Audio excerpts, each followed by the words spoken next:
Hello, everyone. We are at the beginning of week 2. Happy Labor Day for those who celebrated it. Okay, we're on week 2. We're just going to cover something called lists. But before we jump into the list, I wanted to complete the rest of last week's lab. Last week, we attempted to go through the 5th one, lab 5, but we didn't exactly go through all of it. So we'll cover it. If anything, labs are usually meant to be done at home, but there's enough time in class today to go over this. So yeah, we'll cover the rest of lab 5 and then give a couple hints on the next project. This next project is already released. It's called Using Variables. We'll jump into some hints on this. And then finally, we'll spend the rest of class on a new topic called lists. Lists is a type of data structure. Okay, and looking ahead, on Thursday, we're probably going to cover dictionaries. Dictionaries is another type of data structure. So this is probably going to move up to second week. Okay, let's jump into the rest of lab 5. Okay, I have it loaded up in this Jupyter lab already. So I'm just going to load it up, lab 5. We ended off on the last part. Oh, real quick, we do have to rerun this first cell. The reason is because we refreshed the server, so the Python process no longer has these libraries. So I'm going to import. I'm going to press play real quick here. This is loading in an extension. Okay, so we left off at part 4. Let's see. Or actually part 3. I'm going to let folks get this done at home. Part 3 is practicing printing strings. So yeah, go ahead and try that out. Let's get to part 4 though. This is using variables. Once again, we can think of variables as a way of storing a value that can possibly change. In this case, number 1 is asking us to create 2 variables, A and B. So in order to create it, we can use something called the assignment operator. Right? So that's a fancy word of saying equal sign. Right? So once again, this equal sign is not checking for equality. Right? It's doing an assignment, meaning it's going to take the right side and store it to the left. So I'm going to create a variable called A and then assign it 12.3, because that's what the direction asks for. And another one called B, right? B is equal to 6.4. Okay, let me go ahead and run it. So run, and then let me test it. So test, okay, all tests pass. Cool, just a little warm up. The next part are asking us to add multiple inputs to a print statement. This print statement is asking us to print some text and the corresponding value. So we can have a print statement with multiple inputs, meaning that our first input here could be the literal text, right? The value of A is, and then I wouldn't put 12.3 here because this is technically hard coding. Right? Hard coding means we dumped a value straight into the statement. It's a little more general to leave it as A right here, right? Because A can be anything. Right? In this case, it's 12.3 because we assigned it above here. Okay, so here, let's test this slowly. Right? Want to kind of test frequently. Okay, so I'm gonna press play. Cool. So it says the value of A is 12.3. We're almost done. We just have to add this now, and the value. Right? So I'm gonna add something. This is a string, right? And the value of B is then value of B. Okay, so let's go ahead and run this. Press play, and then we press play again to test it. There we go. All tests passed. Cool. Let's move on. Once again, we're just printing variables. It's possible to print variables that do math. For example, we can print this text right here, the sum of A and B, right? The sum of A and B. Right, once again, A and B, these are not in quotes. Right, if you put it in quotes, it's going to literally print A. We don't want it to do that. We want it to print the resulting value. Okay, so the sum of A and B is, we can put in arithmetic operations inside of the print statement. Right, in this case, I'm going to do A plus B. This is an arithmetic operation. It's going to get evaluated and put inside this input. So let me test this. Press play, and there we go. All tests passed. Okay, finally, we can also do a different type of arithmetic. In this case, we're going to do a Boolean operation, meaning we're going to end up with a true or false value. So in this case, we want to print it is some Boolean. Right? By the way, true and false is a Boolean. It's like a 0 or 1. All right, in this case, we want to say it is some Boolean. Right? So it would be hard coding to put false here. Right? Hard coding, once again, means we have it's not general enough. Right? It's more general if we put the actual value of is A less than B. Right? This is going to evaluate to true or false. So in this case, it is some Boolean that A is less than B. Okay.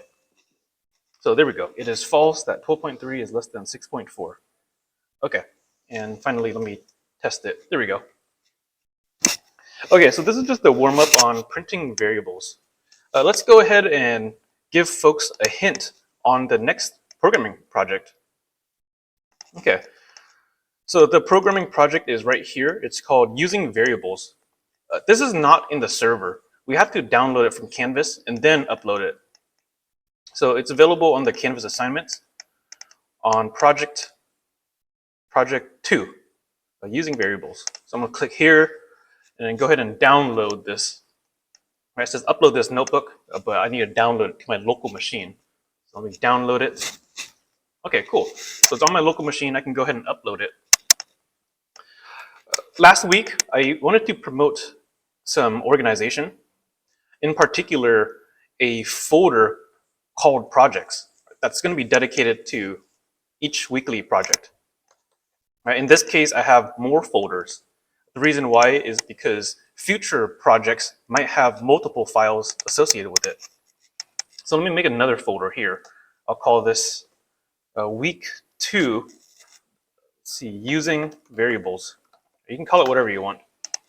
And I'm just going to go inside the folder and then drag that thing from Canvas, right? Drag the notebook from Canvas. Okay, so let me go ahead and take a look at it. Yeah, there is the programming project.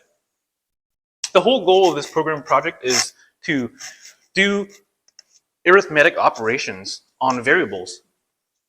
In particular, we're going to try to end up with a result that calculates the solar year. So a solar year is specifically a certain amount of time. In this is defined as 365 days, 5 hours, 48 minutes, and 45 seconds. Right? This is the precise amount of time for a solar year. So yeah, that's the project here. Oh, let me load this. Let me run this first cell real quick. This is loading an extension that will allow us to test. Okay, there it is, loaded. The intended result of this project is to end up with a single print statement that says there are exactly some amount of seconds in a solar year. So there is an algorithm here that you can look at. Pretty much this algorithm is listing some steps on how to calculate this. All right, so you can read this later, but in short, it's really just converting all of these to seconds and adding them up. Right? It's pretty much converting 365 days, right? Convert that to seconds, right? And then accumulate it. Right? Accumulate means to add it up. And then it's going to convert 5 hours to seconds, right? So and then add that up to the previous result, convert 48 minutes to seconds, right, and then accumulate that, and finally add on the remaining 45 seconds. Right, so it's pretty much adding everything up, and then the result will be here. Right, we'll print this out later. Okay. Cool. One of the first cells here already defines some variables. These are just meant to make our code look a little cleaner. Right, once again, these variables are representing the solar year. So I'm going to load these variables up into a notebook. Press play. Okay. Our solution should go down here. I would put the name here. Right, so my name here is Andrew Tack. This is just a multi-line comment. Okay, so put that. Okay, so here let's help folks build this. So we do want to have, well, once again, the whole goal of this assignment is to calculate something using these variables. Right, we are going to accumulate all of these. So it might be useful to declare some variable that's meant to accumulate all of them. Right, so I'm going to make a variable here called a result. Right, I'm just going to set it equal to 0 for now. Just make things a little more readable. Okay, once again, the whole goal of this is to do some math here. Right, so I'm gonna just comment here. Right, do math. I'm gonna leave it as a to do. Right, to do math or accumulate result. So assume that we did the math. The final result, we're going to print it out.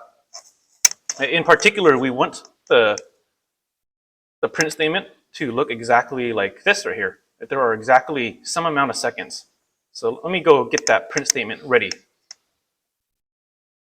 Okay, so let me go print. There are exactly, let me look at the print statement again. There are exactly blank seconds in a solar year. Okay. So that number I'm using is result, right? In a solar year, period. Okay, let me press run real quick. I'm testing frequently. Okay, cool. So there are exactly 0 seconds in a solar year. This is not exactly right. So hopefully folks can give it a try. But basically, you're going to want to convert all of these to seconds. And so go ahead and use these variables, right? Convert days to seconds. Here, I'll help folks with this. So here, let's get the days first. We need to convert this number to seconds. So, and we are going to accumulate it. Right? So accumulate means we're adding on to the previous result. I'm going to say result is equal to, right? We're going to accumulate this number here, right? Days, right? But actually, this is a little redundant. It's a little redundant. I'm going to put is equal to result plus days. Right? The reason why I put this is to show that we're actually accumulating. Right? We're taking the old result and adding on the amount of days. We do need to convert this days to seconds, though. Right? So how do we convert 365 days to seconds?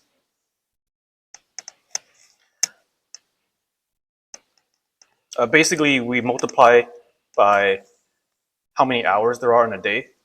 Right, so there's 24 hours in a day. And we multiply by how many hours there are in that day. All right, so times 60. And then multiply by how many seconds are in that minute. Okay, so there we go. We're accumulating this number here, right, which represents how many seconds there are in 365 days. Okay, so let me test this. So I'm gonna press play. Okay, it says there are exactly this many seconds in a solar year. Right, this is not right yet. Right, we forgot to accumulate all of these other numbers. Okay. So let me Let me comment this just in case you're not sure what's going on. Okay, so this is accumulate days that's converted to seconds. Okay. So yeah, you just need to accumulate the rest of these over here, right? You're going to want to convert hours to seconds. And that's pretty much, in order to convert hours to seconds, you're going to multiply by 60 and another 60. Right? Because you're converting, there's 60 minutes in an hour and then 60 minutes in each, 60 seconds in each minute. So yeah, you're going to multiply by 60 twice there. And then to convert minutes to hours, you just multiply this by 60. And then finally, this is already converted to seconds, so you can just tack that on to the last result. Okay, hopefully that gave folks a good head start on this project. Okay, there is a testing cell down here, so you can pretty much check if things are running fine. Okay, I do want to expand on something called hard-coded. Right, so a program, one of the requirements here is that the result should not be hard-coded. Hard coding is actually kind of like cheating. It means that we're dumping the value out in the print statement, and we're not actually doing the calculation. So here's an example of hard coding. Right? If I were just to get the final result, right? So I'm just going to copy and paste the final result and just paste it in here. Right, so this is hard coding because we're not actually doing any math. And hopefully this testing cell down here will catch that. So let me see if it catches it. Okay, cool. It did catch it. Attention needed. Found hard-coded value. Okay, so it's expecting some sort of math, and that should be done somewhere here. Okay, if folks need some more pointers, right, I'll just put some to-dos here. To do, we need to accumulate. We need to accumulate the hours, right? But we've got to make sure to convert that to seconds. So accumulate hours, and then another to-do is accumulate minutes.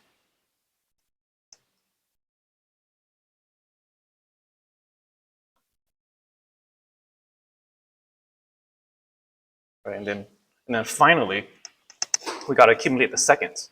Right, this is already converted to seconds, so there's no need to do any multiplication there. So to do accumulate remaining seconds. Okay, so let me go ahead and save this notebook. Right, this gray circle here represents unsaved changes. So make sure you save it before submitting it. Otherwise, I might see an empty notebook. Okay, so save or Control S. It's a keyboard shortcut for saving. Or you can click here. Okay, cool. So that's any questions about this programming project?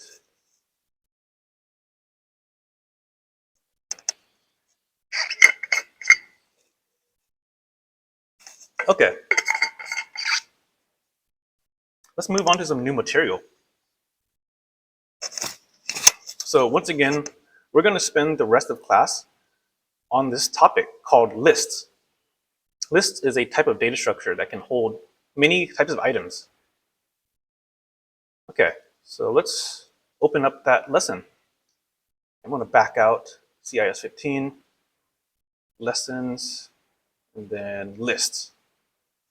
Okay, so there's our lessons notebook. I'm also going to load up the lab as well because we're going to work on this lesson like in about halfway through the lesson, we'll have enough to get the lab done.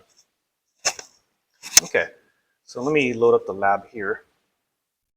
Lab 6 on lists. Cool, so we got the lesson and the lab. Okay, let's go ahead and look at the lesson. All right.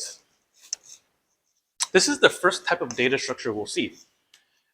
Last week, we talked about variables, which holds a single value.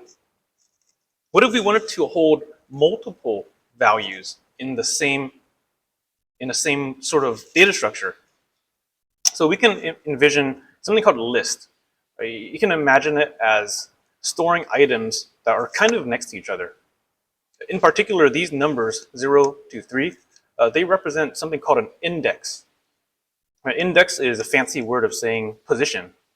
So position 0, 1, 2, and 3. Okay, so let's go ahead and create a list. All right, so in Python, we're going to use, Python uses square brackets for lists. So this is technically a list right here.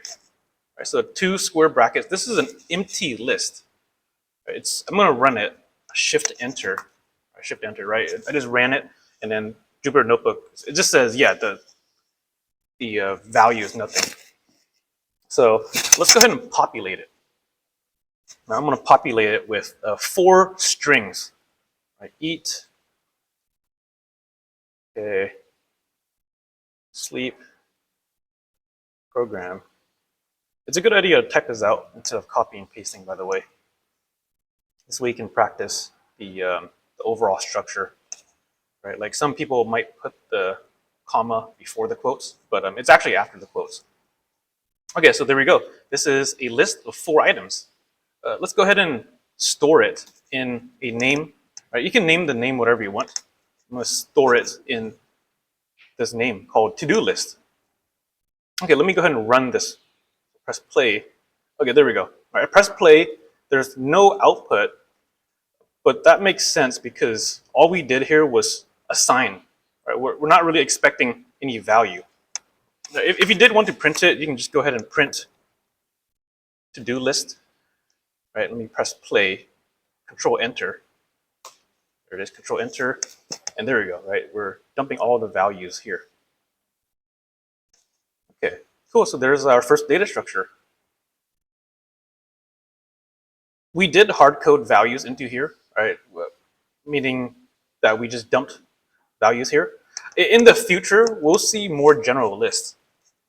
It's possible to download data from the internet, and that data can possibly be formatted as a list. Right, but for now, I'm going to hard code these values. Okay, and just to verify that it is a list, you can use this function called type. Right? This is a native Python function. We could put whatever in here. Right? We did make something called a to-do list, and it's gonna return the type. Right? It's going to describe what it is. Let me just go ahead and print that and press play. There it is. See, it's a class list. Okay, the reason why I'm bringing up this type is because we're going to pull up some documentation later that's going to show multiple things we can do with it. Okay, but let's go ahead and start navigating these lists. The first thing we'll see is accessing.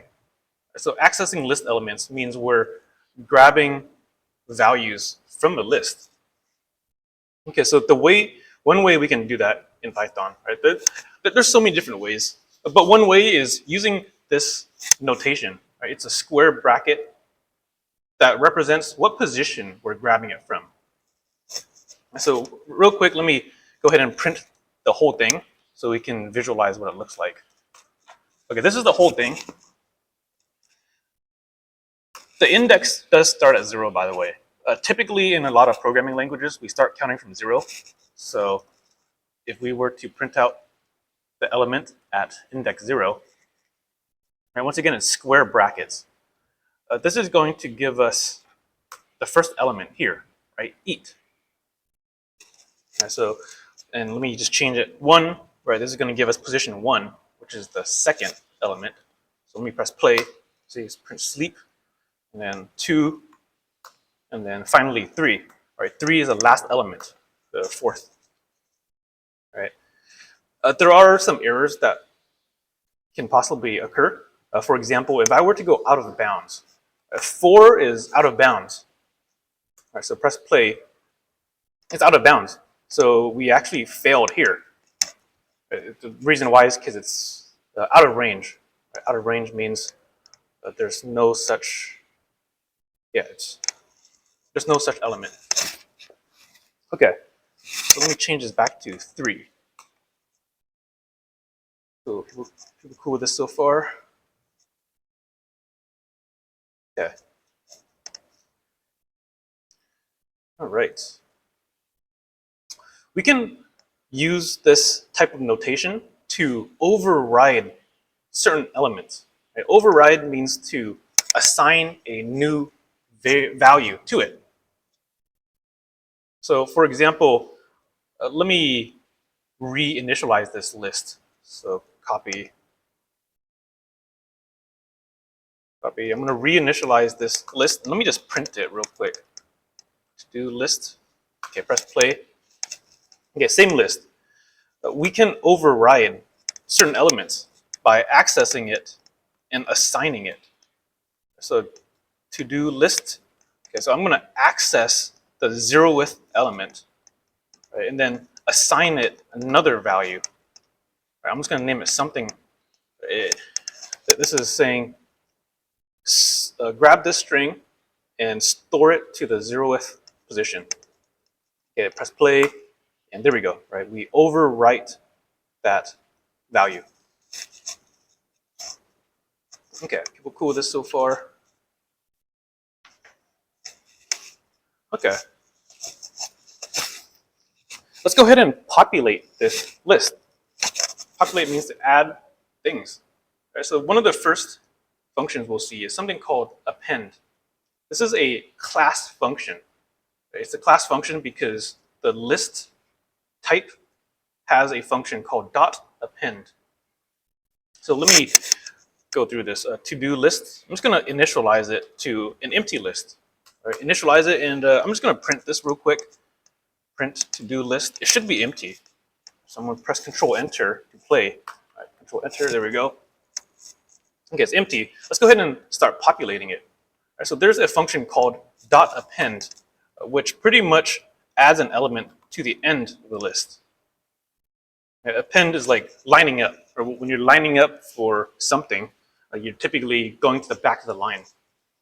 So in this case, I'm going to append a string called eat. Let me press play real quick. Okay, cool. Right, so eat is the first person in line, and let me add another one. Right, to-do list.append sleep. There we go, sleep, and then let's append a couple more. To-do list.append program, and then repeat. Okay, there we go. And I just press play. A use case for append is keeping track of a queue. Right? A queue is like a line. Okay. Lines do get smaller and smaller, right? But basically I'm talking about these types of lines. So I'm just going to Google queue. So you can imagine you're storing things in the list and appending things as they go on. Later on, we'll see how to remove certain elements. Okay. Cool, cool. As we'll see in programming, there are an infinite amount of ways to perform something. We just saw a way of populating a list, right? Meaning add elements to it. Another way we can add elements to a list is with an insert function. The insert function is a little more powerful because it'll allow us to specify the index. Specify the index on where we want to insert it. So we don't have to insert at the very end, right? We can have someone cut in line. For example, if I were to initialize this list with just two things. So I'm reinitializing the to-do list to 2 elements. Okay. Cool. Oh, you know, I'm going to print it as well. So print this. So you can imagine insert as a way of cutting in line. For example, what if we would have put something in the middle of here? Right, so this means we would have to kind of override this element. Right? This is the 1th element. We need to override this and push it to the right a bit. So one way we can do that is with the insert function. So insert, the insert function takes 2 arguments, 2 inputs. The first input represents where. In this case, I'm going to put it at 1.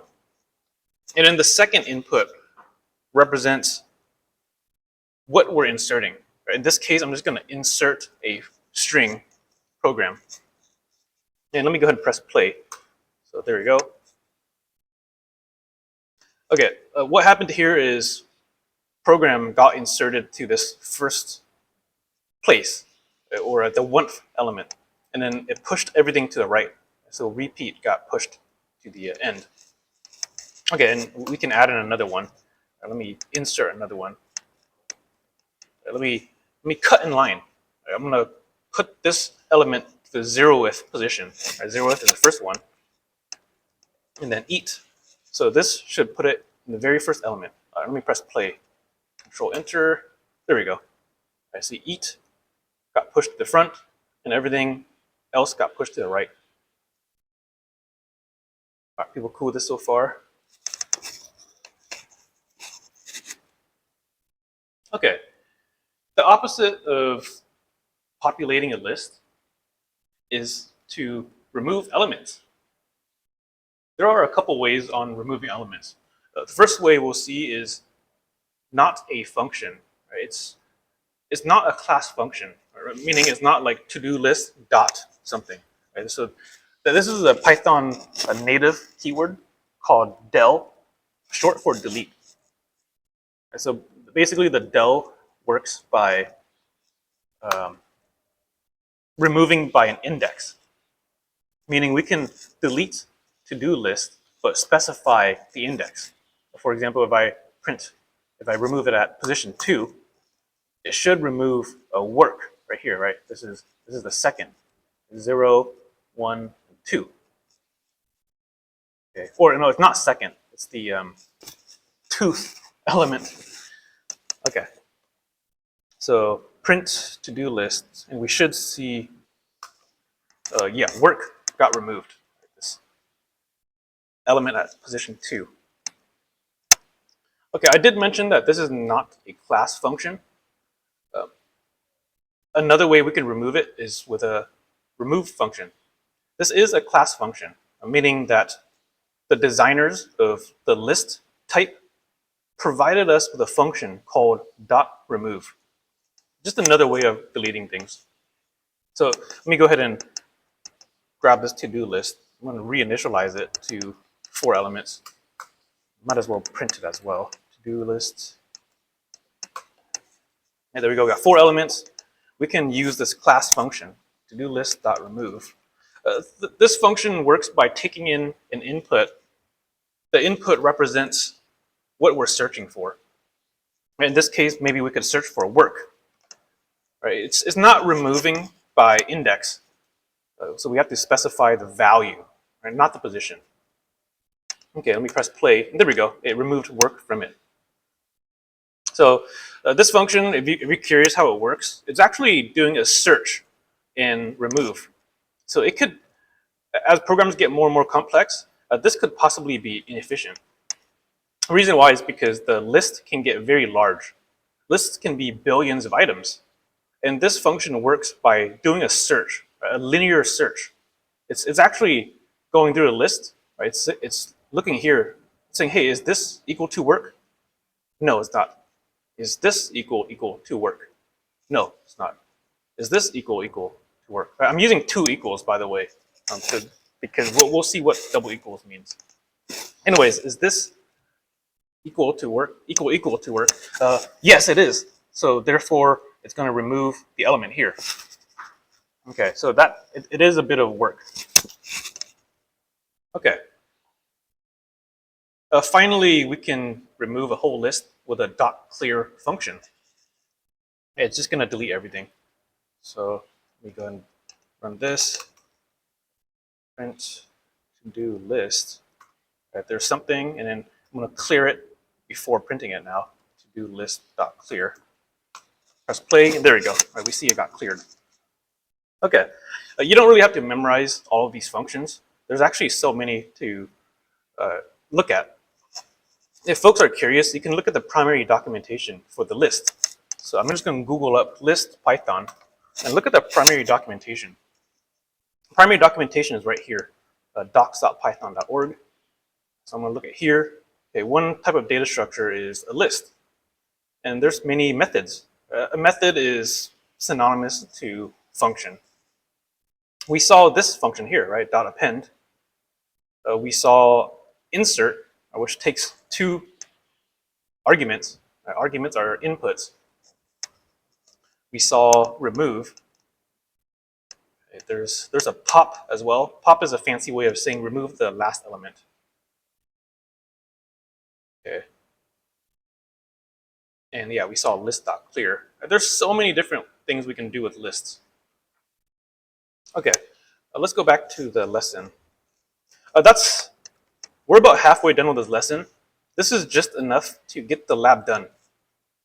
So let's attempt to get the lab done. And then after that, we'll move on to some fancier things on lists. Okay, I'm gonna move over to this lab. Okay, don't forget to run this extension. We're loading in the testing extension. Okay, so we ran it. Okay, let's see. Let me skim through this.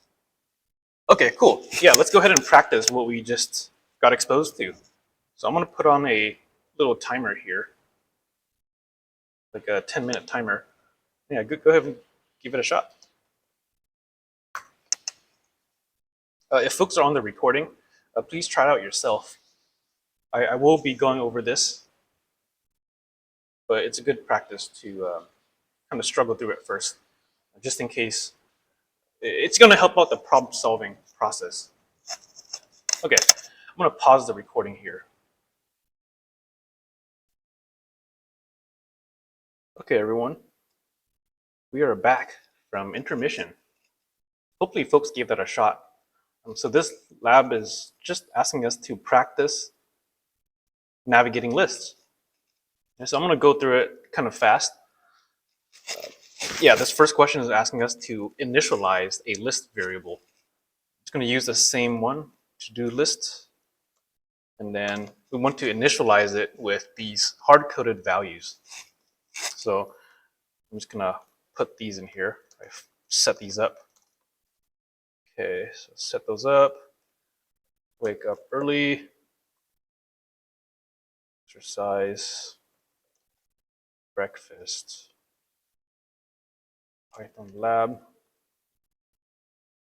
Okay, there we go. So I'm just going to press play here. And yeah, there we go. We initialized it. Okay, we're not doing anything with it, but let's start doing things with it. First one says change wake up early to wake up on time. Once again, there's many ways on doing this, as we'll see in programming. The easiest way we know so far is by accessing the first element and then assigning it another one. So we can go ahead and assign it here. So to-do list 0, this is accessing the first element. And we can go ahead and assign it another value. Wake up on time. Okay, and just to sanity check it, I am going to print it. I don't think you have to print it, but it's good for visualizing what's happening. So there we go. Cool. It looks like the first element got overwritten. Okay, so let's go ahead and tested it. Looks good. Okay, use the print function to display the third item. All right, once again, third item, there is an off by 1. All right, since we start counting from 0, the third item is represented by the number 2. 0, 1, and 2. So display the third item. So to-do list, I'm going to access element number 2. I hope that makes sense why this is the third item. Okay, so print test, there we go. All tests passed. Okay, print the item at index 3. Cool, so index 3, once again, is different. Right, index 3 is technically the 4th element. 0, 1, 2, 3. So let me go to-do list, access the index 3, and print it as well. Okay, there we go. All tests passed. Okay, let's go ahead and populate that list. So this one, once again, the append function is adding an element to the end of a list. The append function takes one argument, or an input. In this case, the input represents the value we're inserting. Here we go. Let's test this, and then test it again. There we go. All tests passed. Okay. Let's see a couple more. Insert. This is another way on populating a list. Right. The insert has a little more power. It lets us put elements in the middle based off its index or position. In this case, we're going to insert read the book between these two elements. So you know what? Let me actually, I'm just going to make another cell so I can visualize what's happening. Let's see, so let me make another cell here. You don't have to do this, it's just for visualizing. Let me print out what the to-do list looks like currently. Okay, so print to-do list, let's see.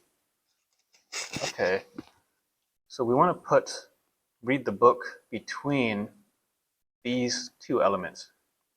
Okay, cool. So this means we want to insert it into this position. Right? The reason why is because when we insert it in this position, everything is going to get moved to the right. Everything here is going to get shifted. So this is which element, which index is this? Let's count it. 0, 1, 2, 3, 4. Cool. So we want to insert it at index 4. Right, once again, the insert function takes a couple arguments or inputs. The first argument represents the position, and then the next one represents the thing we're trying to insert.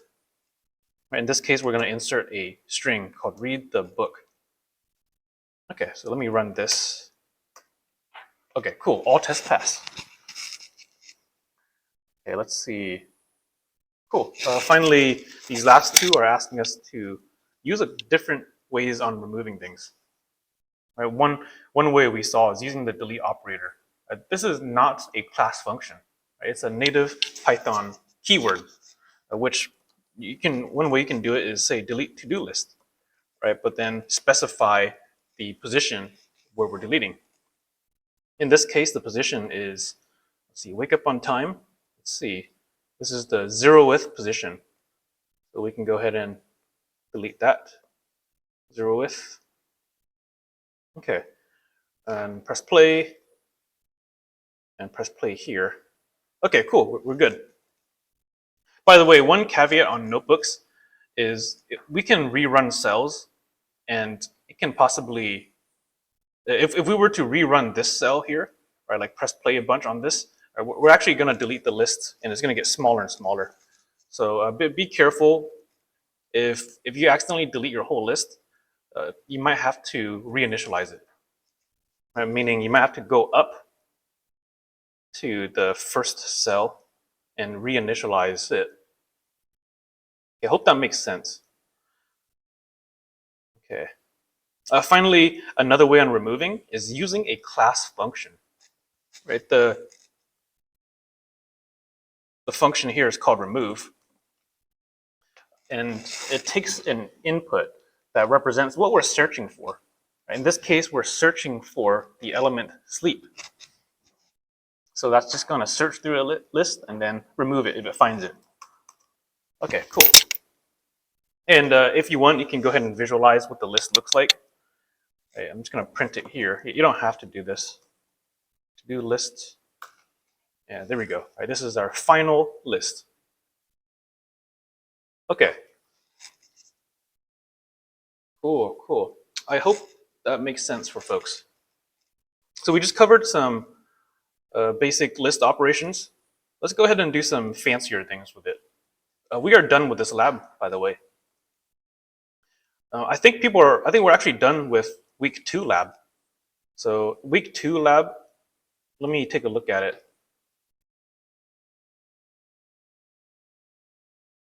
I think it consists of 2 notebooks.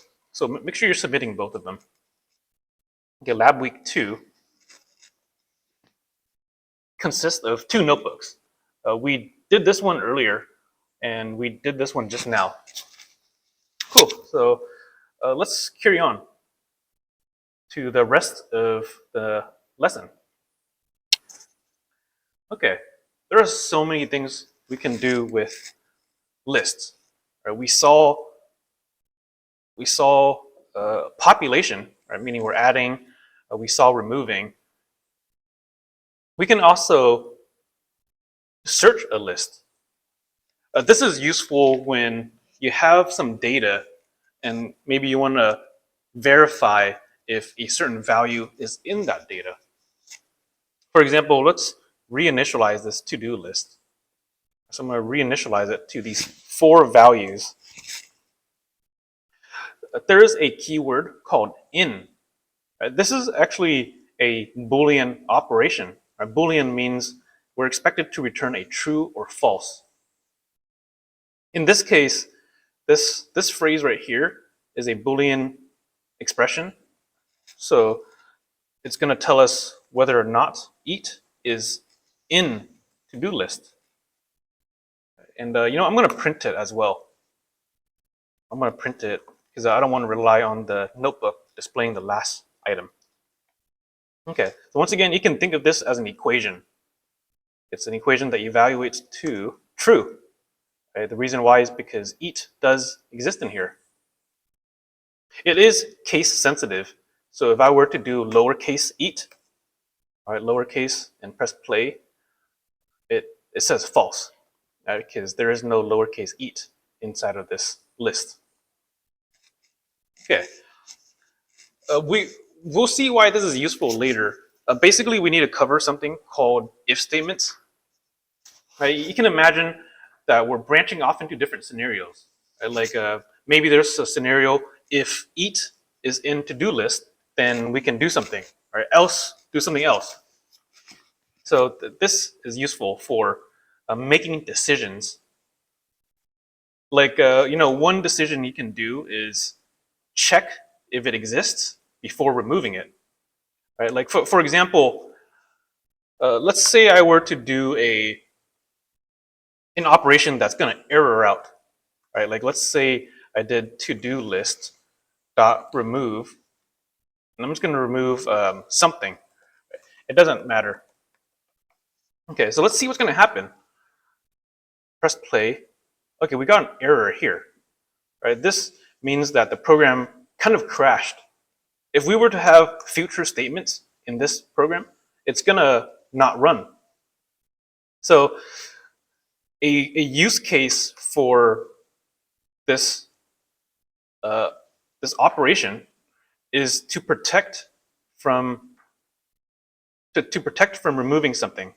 Like we could do some sort of imagine that we have a target, right? So imagine we have a target variable, meaning that we're trying to remove a certain something. Right? In this case, I'm just going to make up a value. Right? Target is equal to something. Right? So you can imagine it's the same thing. I just made it a named variable. This is again going to fail, right? Because it doesn't exist. So we could use the in keyword to protect from such things. This is looking ahead, right? We could do a protection. Right? We could say if target is inside of to-do list, right, and then colon, then go ahead and remove it. And so this is like a protection statement. This is actually going to evaluate to false. Right? Does people see that? Right? This expression evaluates to false because it's not inside the list. So since it's false, this next line won't execute. So I'm gonna go ahead and run it right here. Right, there we go. I just ran it, and there's no errors. Right? There's no errors because this didn't exist. Okay. Once again, this is future material. We'll cover if and else statements later. Right? But basically, we could do an else statement, which represents the scenario where the first one isn't true. Right? If the first one isn't true, then we'll jump into this else branch. We could do an else that says, I'll do a print statement. Like, I'll say, target doesn't exist. Target doesn't exist. So let me go ahead and press play here. And there we go. Right? It says target doesn't exist, right? Which makes sense. Let me do another print statement here. Print removing target. And then I guess I'll do a dot, dot, dot as well. All right, just to prove that this first if statement isn't happening. So press play. There you go. I press play again. All right, this isn't being printed. Okay, I hope that makes sense.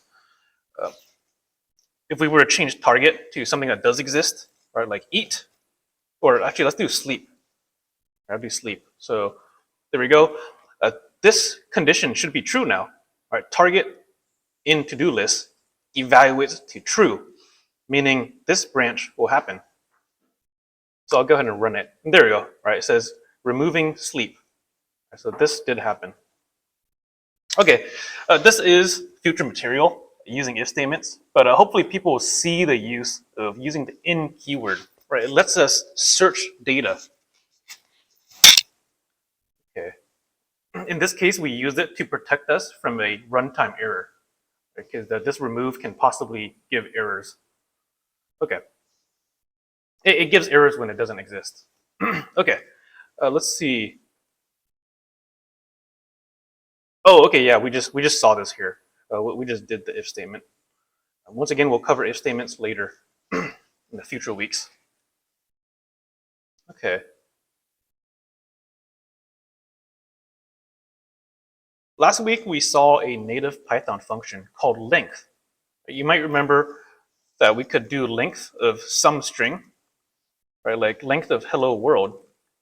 The length of this is 11, right? 5 plus 5 plus the space in the middle. Right? This is, well, when we calculate the length of a string, it's counting how many characters there are. We can also calculate the length on data structures. We could put a list inside of this function. For example, let's reinitialize this list. Okay, reinitialize a list. The length of to-do list, right, is 4. When we put a list inside of this length function, it'll count how many elements there are. Okay, cool, and I might as well print it out as well. Print things to do. Okay. Cool. Let's play. Let's play. There we go. Things to do is 4. All right. A couple more things, and we're actually going to be done. All right. Let's cover a couple more class functions. The first class function we'll see is a string function. Right? Remember last week we talked about strings? Right? A string is text, and we can represent it in double quotes. So if I were to represent Mary had a little lamb, right, this is a string. So I'm going to store it in a variable called sentence.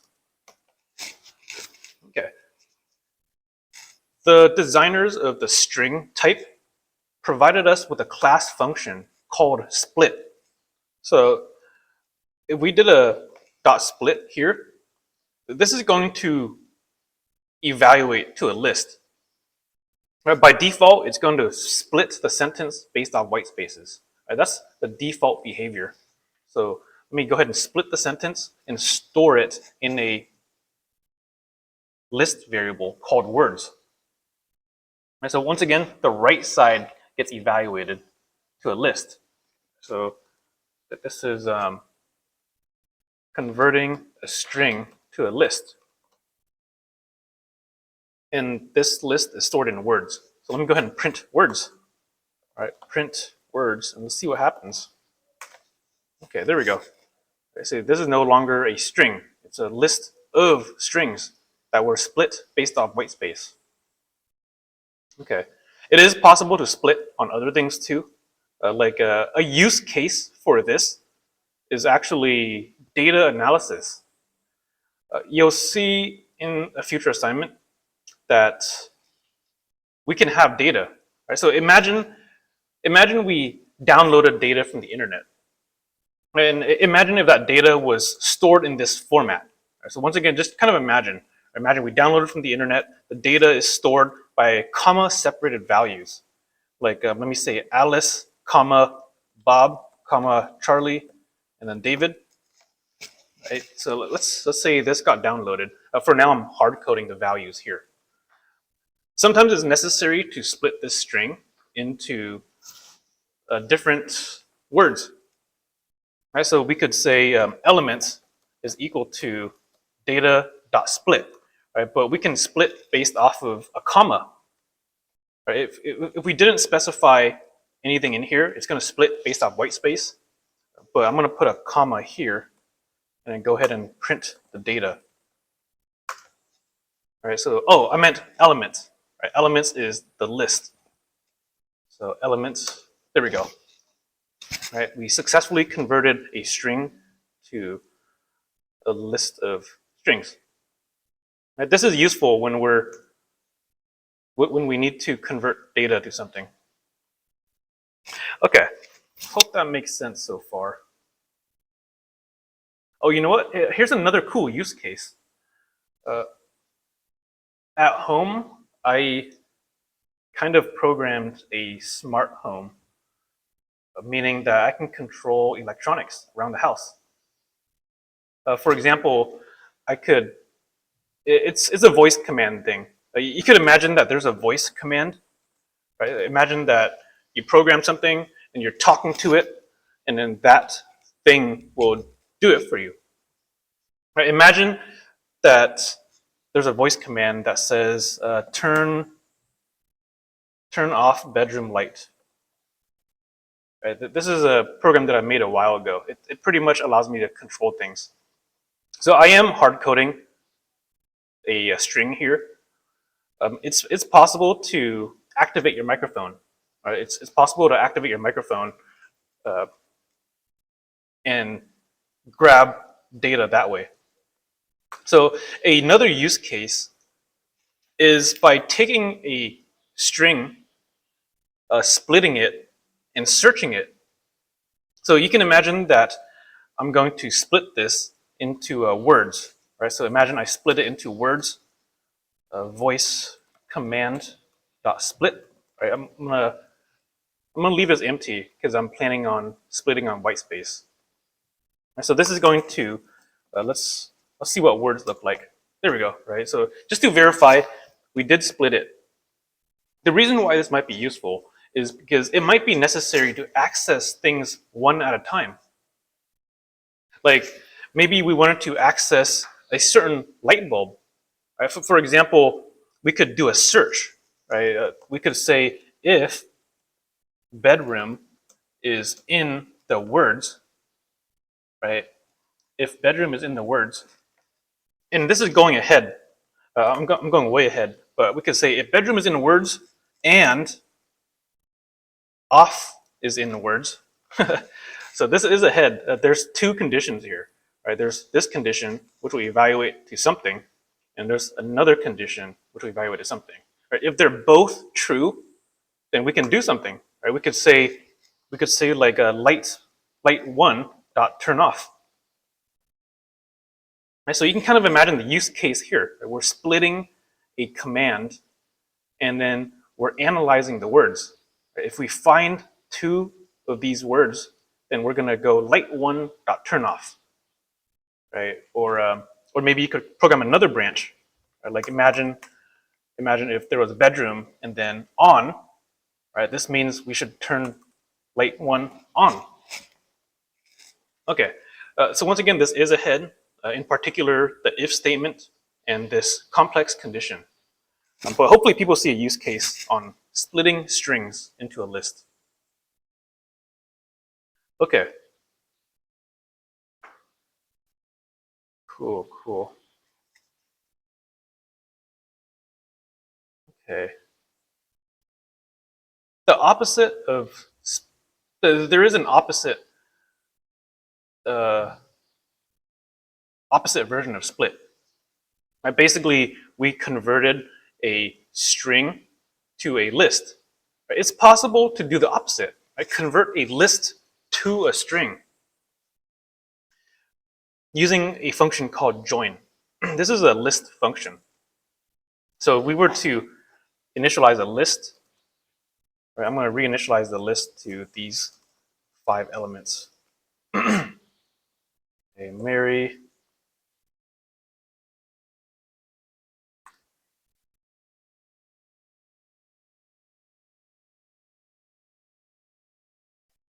period.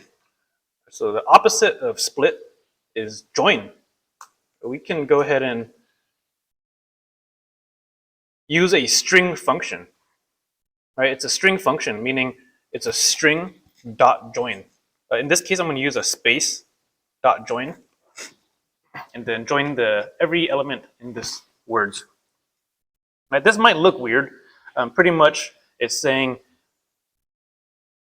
join every single element, but have it spaced with this space bar right here.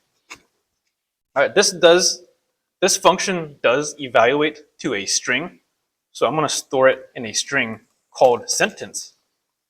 Go ahead and print it. All right, there we go. We joined every element, and it is possible to join with other strings too. Like if I use the plus sign, right, this is it's gonna join all of it with a plus sign. And if I did like a comma here, right, it's gonna do with all commas. Okay, hopefully people kind of see what's happening. So yeah, this is the opposite. Okay. Once again, you don't have to memorize a lot of these functions. You can actually just look up a lot of these things. For example, the first one we saw was a split function. This is a string function. Right? It's a class, it's a string function. It's a function from the class string. So you could look up a string Python and see all the available operations. So here's the primary documentation. You can click on string methods, and you'll see that we used something called split. I'm just going to Control F this. You can use Control F to search a web page. So Control F and then split. Okay, it's not this one. This is a different type of split. There we go. We use this one. All right, we use this one. It returns. It evaluates to a list of words. Okay, so we talked about that one, and we did the opposite of split, which is join. Right? Join is a string function. So we could also look at that. So I'm going to go to the primary documentation and look up join. Let's see, where is it? There it is, right? String.join. Okay, cool. Yeah, there's so many different things we can do. Okay. Cool. That's pretty much the end of the notebook. This last one we already covered. It's an index error. It's possible to get an error if we were to access something out of bounds. Right? For example, if we were to access the fifth element, right, to-do list, the fifth element is represented by number 4, right, because we start counting from 0. So if we were to print this out, it's going to give us an index error, right, index out of range. Okay. So this is an error. We'll see in the future how to protect against these things.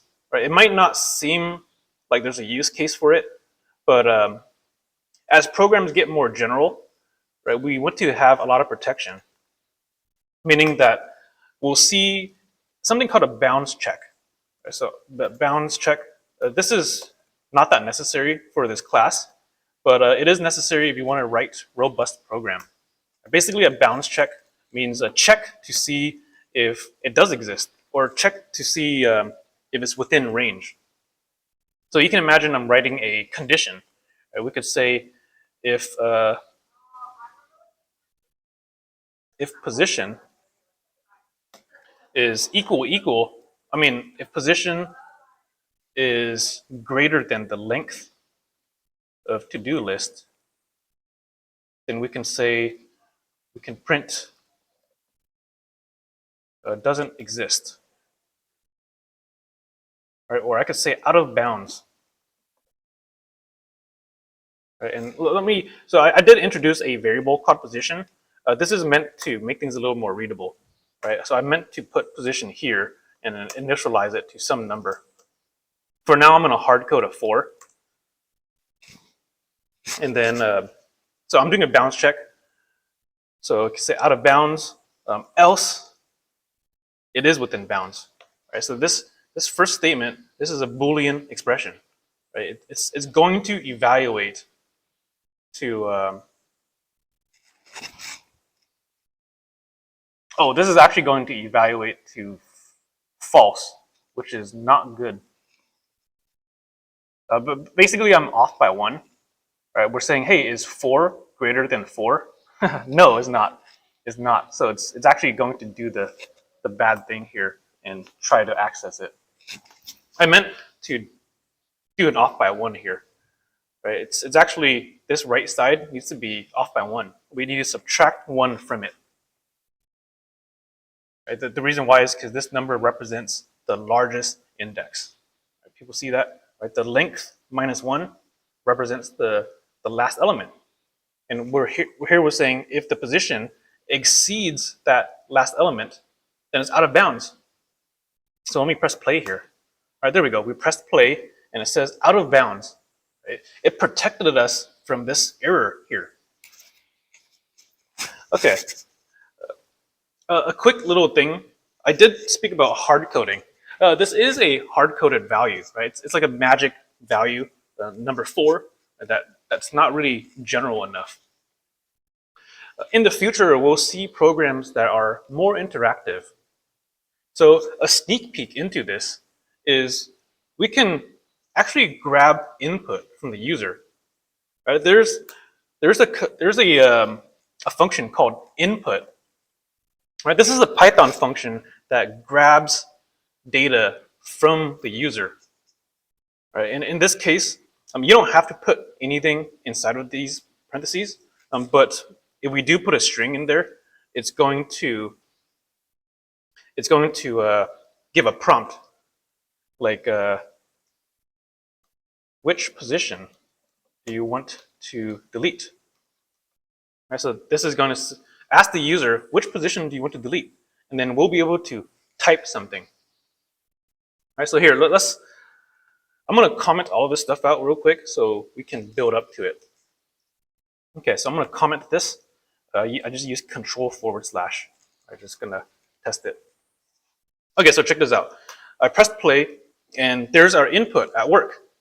Right? The program is still running, by the way. Right? It didn't finish yet. You see this asterisk here? This asterisk means the cell is still running. It says, which position do you want to delete? Right? This is the prompt. And then we can type in something here. We can type in something like position 2. Okay, and the second I press enter, this input function will finish. So I'll press 2 and enter, and there you go, right? We finished. The cell ended. It didn't do anything though. Right, let's go ahead and use that position. Position stores something called a string, by the way. Right, so this input function returns a string, meaning that position is not really a number. Right? The reason why that's not good is because we're probably going to get an error right over here. Right? But basically, here, let me prove that as a string first. So it's going to print the type of position, right? Okay, so I just reran the cell. I need to type in my input again. So let me just type in something like 5. Doesn't matter. Enter. Okay, we're testing. It's a class string, right? The reason why that's bad is because these bounds check will fail. Right? Like, are we able to compare a string with a number? Right, so this is saying, hey, is a string greater than an integer? Right? Let's see. So I'm going to press play again. Okay, which position do we want to delete? All right, let me go ahead and delete.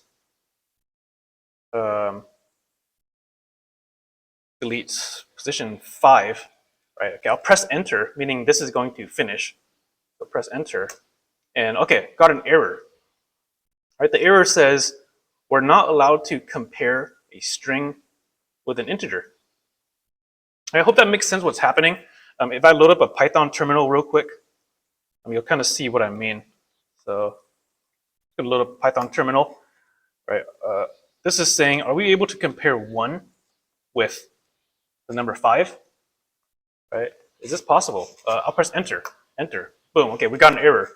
It says this operation not supported. Yeah, hope that makes sense. It's because they're mismatched. It's got to be the same type when we're comparing.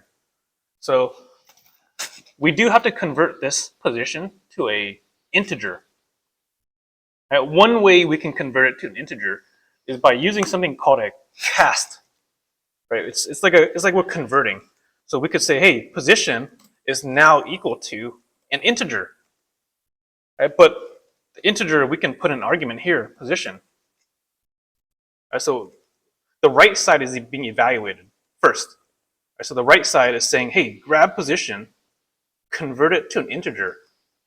Right? So position becomes an integer. Right? Let me just convert a string, converts the string to an integer. Right? Which will allow us to not error out here. So let me go ahead and press play.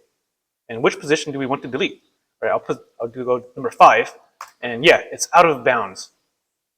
Right, so it's protecting us from a possible error. Oh, I forgot to delete it. So let me put in put a delete command here. Right, delete to-do list at position. Then I guess we could say print. I'll do a print here as well. I'll say deleting item ... And then outside of this if and else tree, I'm going to put a print final list is, and I'll put the list here, to-do list. Okay, let's go ahead and run it. So I'll press play, and then which position do we want to delete? Right, once again, we're stuck in this input function. So go ahead and say delete the item 2 right here. Right, 2 means this position right here, right? 0, 1, and 2. So let me press enter. Okay, I pressed enter, and there we go. The program finished. Right? It didn't. This one wasn't true, right? This first condition is checking if it's out of bounds. Right? It's not true. The reason why is because 2 is less than the greatest index. So we ended up in this else statement. Right? We ended up deleting the item, and we see that the program right here got deleted, right? The string program. Okay. I hope people kind of see what it means to hard code. Right. So earlier we hard coded a number, right? Meaning that position here, right? Earlier I just put in a random number here, 4, right? And we didn't have this cast here, right? But this is hard coded, meaning the program isn't really that general. So decided to introduce something called input, right? It lets the user choose what to do. Okay, so there are a couple topics that we kind of went ahead on, right? In particular, this input function, and also the if and else statements. So you don't have to worry too much about those. All you really need to know is we wrote some bounds checking to protect against list errors. In particular, this delete operation is particularly dangerous. Right? If the position is out of bounds, it's going to crash the program. Right? Hopefully people are cool with that. Okay, that's it for this lesson. So let me go ahead and save it. Control S. Okay, let me see what the time is looking like.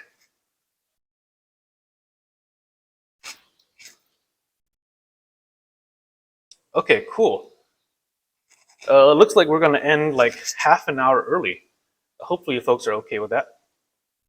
So just to conclude things, we've covered lists week 2. On Thursday, we're going to jump into dictionaries. So dictionaries, I'm going to edit the schedule later. Dictionaries is another type of data structure. Okay. Okay, that should be it for now. Thank you all, and have a great night or day.